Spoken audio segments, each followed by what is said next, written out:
working with a Bally Technologies S9000, which is our alpha platform.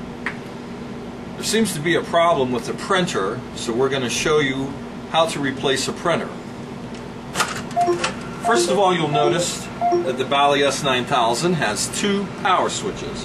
One is for the main power supply, and the other represents the cabinet. I'm going to turn the cabinet power supply off, and you'll notice that the lights are still on the CPU because there's power still available.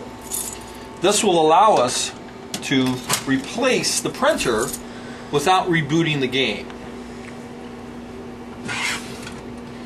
Back in the back here, there's a ribbon cable that needs to be disconnected.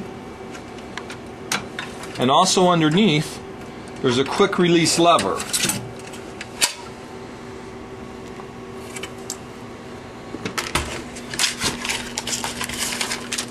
Once you have removed the defective printer, you can now install another printer,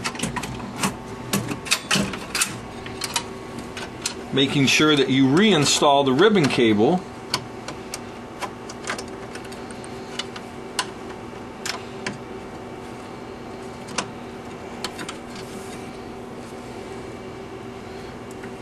Put a bundle of tickets in.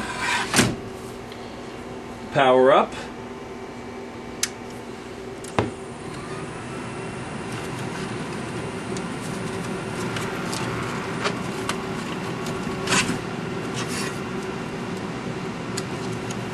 Insert one ticket. Make sure it initializes. And the game is now ready for gameplay. Notice that the customer did not have to wait 8.5 minutes for the game to reboot.